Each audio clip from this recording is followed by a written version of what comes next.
আসসালামু আলাইকুম। আশা করি তোমরা সবাই অনেক অনেক ভালো আছো। লার্ন উইথ শারমিন চ্যানেলের পক্ষ থেকে দ্বিতীয় শ্রেণীর সকল শিক্ষার্থী বন্ধুদের জানাচ্ছি অনেক অনেক শুভেচ্ছা ও স্বাগতম। সো আজকে আমরা বাংলা পাঠ 18 প্রজাপতি এই কবিতাটি নিয়ে আলোচনা করব। সো আশা করছি শুরু থেকে শেষ পর্যন্ত আমার সঙ্গেই থাকবে। তাহলে চলো আজকের ভিডিওটি শুরু করা যাক। পাঠ 18 প্রজাপতি, লিখেছেন কাজী নজরুল ইসলাম। প্রজাপতি লিখেছেন কাজী নজরুল ইসলাম। কবিতাটা আসলে অনেক সুন্দর। তোমরা তো হয়তো পড়োনি, এই জন্য জানো না, বাট আমি পড়েছি, আমি জানি। আমার কবিতাটা অনেক পছন্দের। দেখো নিচে কবিতাটি দেওয়া রয়েছে, ঠিক আছে? কবিতাটি অনেক সুন্দর আর অনেক মজার কবিতাটি। আর উপরে দেখো খুবই কালারফুল অ্যান্ড সুন্দর একটি ছবি রয়েছে। এখানে দুইটা ফুল, আর দেখো এখানে তিনটা প্রজাপতি রয়েছে। একটি হচ্ছে লাল টুকটুকে আর দুইটা হচ্ছে নীল প্রজাপতি, তাই না? আরেকটা দেখো হলুদ ফুল আর একটা সাদা ফুল রয়েছে, ঠিক আছে?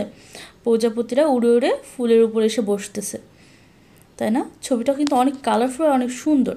তাহলে চলো আমরা কবিতাটা পড়ি। প্রজাপতি, লিখেছেন কাজী নজরুল ইসলাম। প্রজাপতি প্রজাপতি কোথায় পেলে ভাই এমন রঙিন পাখা, টুকটুকে লাল নীল ঝিলিমিলি আঁকা বাঁকা, কোথায় পেলে এমন রঙিন পাখা?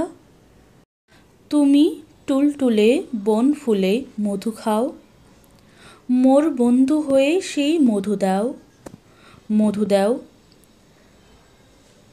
দাও পাখা দাও সোনালি রূপালি পরাগ মাখা, কোথায় পেলে ভাই এমন রঙিন পাখা?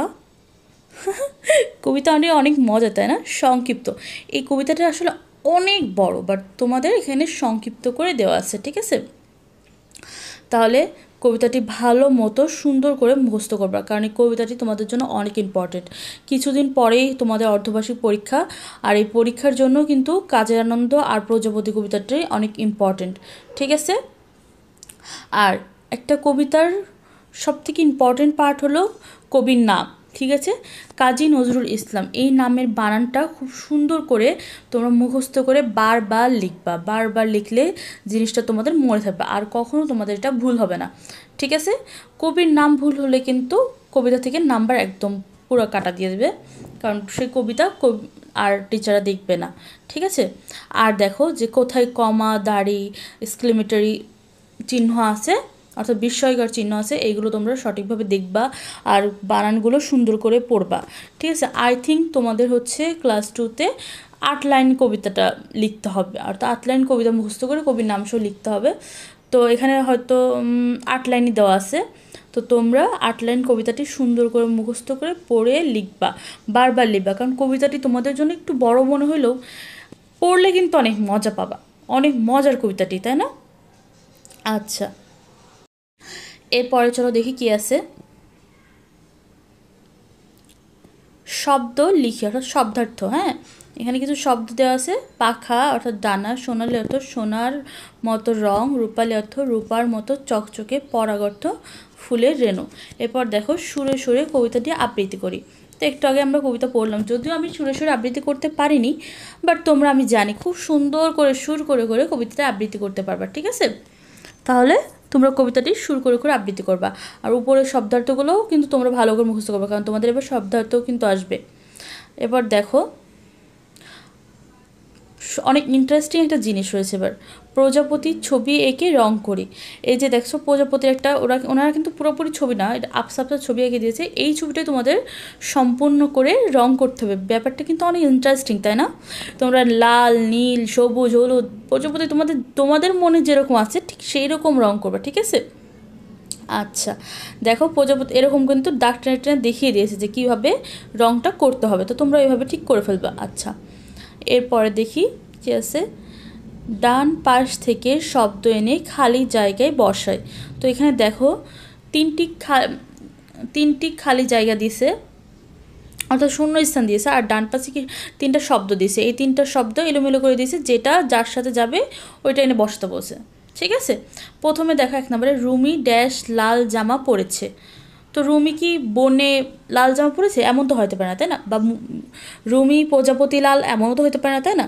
তো কোনটা হবে বলো তো? রুমি টুকটুকে লাল জামা পরেছে, একদম রাইট। ঠিক আছে, এরপর দেখো ফুলে ফুলে ড্যাশ উঠছে। ফুলে ফুলে কি ওড়ে বলো তো? ফুলে ফুলে তো আমরা একটু আগে ছবিতেও দেখলাম প্রজাপতি উঠছে। বনে তো আর প্রজাপতি উঠছে না, তাই না? ফুলে ফুলে তো আর বনে উঠছে না, তাই না? প্রজাপতি উঠছে ফুলে ফুলে। এরপর দেখো কত রঙের ফুল ফুটেছে। কত রঙের ফুল কোথায় ফুটে বলো তো? একদম রাইট, বনে। বনে কত রঙের ফুল ফুটেছে। আচ্ছা, এবার লিখে দিই আমি তোমাদের। দেখো রুমি টুকটুকে, অর্থাৎ টুকটুকেটা 1 নাম্বার। তো ফুলে ফুলে প্রজাপতি উঠছে, প্রজাপতিটা 2 নাম্বার। বনে কত ফুল ফুটেছে, বনেটা হচ্ছে 3 নাম্বার। ওকে,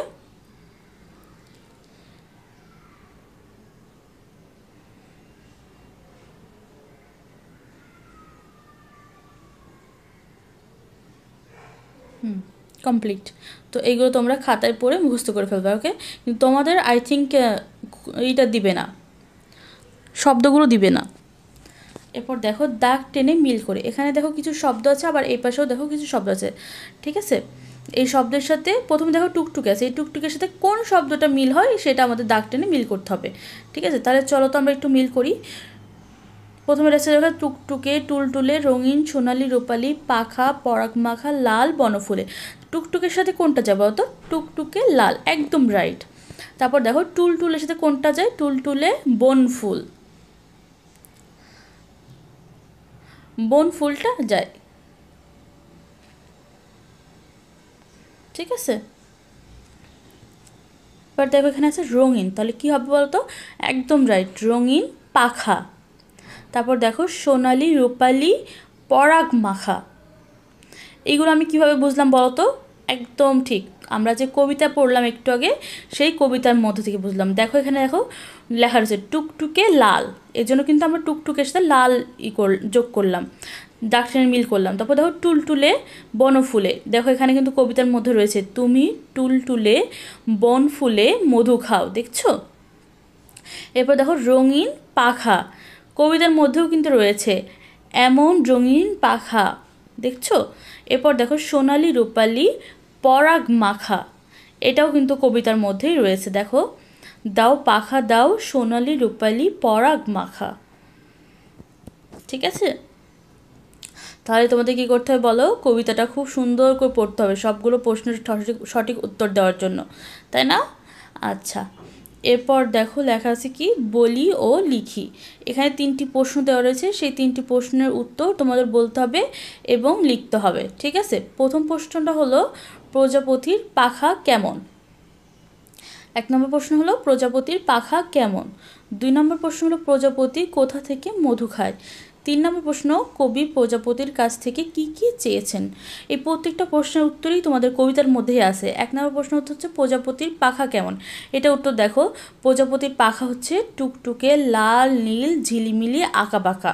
দেখছো কবিতার লাইনটাই কিন্তু পুরো প্রশ্নের উত্তরটা, টুকটুকে লাল, নীল, ঝিলিমিলি, আঁকাবাঁকা। তারপর দেখো প্রজাপতি কোথা থেকে মধু খায়।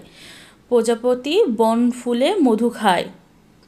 কবি প্রজাপতির কাছ থেকে কি কি চেয়েছেন। দেখো কবি প্রজাপতির কাছে কি কি চেয়েছেন, লাইনটা দেখো মোর বন্ধু হয়ে সেই মধু দাও, মধু দাও, দাও পাখা দাও, সোনালি, রূপালি, পরাগমালা মাখা।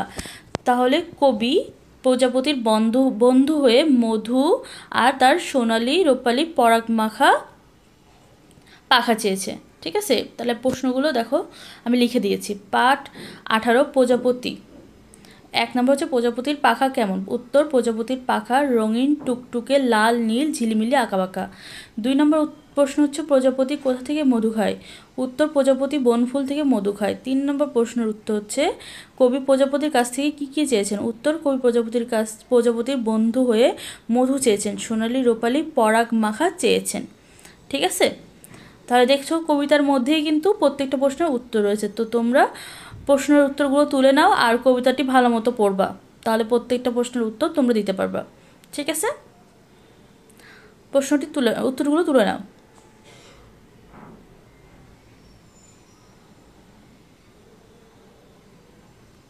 ওকে, এরপর দেখো কি আছে।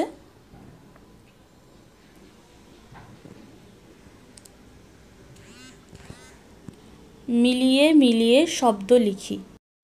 দেখো বাম পাশে কিছু শব্দ আর ডান পাশে ফাঁকা ঘর দেওয়া রয়েছে। তো আমাদের বাম পাশের শব্দের সাথে ডান পাশের শব্দ মিল করে করে লিখতে হবে। প্রথমটা দেখো দেখিয়ে দিয়েছে, আঁকা বাঁকা ফাঁকা ফাঁকা, ঠিক আছে। তাহলে পরেরটা আমরা লিখতে পারি ফুলে ফুলে দুলে দুলে, মিল করে করে, তাই না? বনে বনে মনে মনে। তারপর দেখো হেসে হেসে ভেসে ভেসে, ঠিক আছে। দেখো আঁকা বাঁকা ফাঁকা ফাঁকা ফুলে ফুলে দুলে দুলে বনে বনে মনে মনে হেসে হেসে ভেসে ভেসে। মিল কি হয়েছে? মিল হয়ে গেছে। তাহলে কিন্তু তোমরা কবিতাটি ভালো মতো পড়বা, ঠিক আছে। তো আজকে এই পর্যন্তই, ভিডিওটি আর বড় করছি না। পরবর্তীতে কি ভিডিও আসবে তা দেখার জন্য অবশ্যই আমার চ্যানেলের সঙ্গেই থাকবে, সাবস্ক্রাইব করবে, কমেন্ট করবে। আল্লাহ হাফেজ।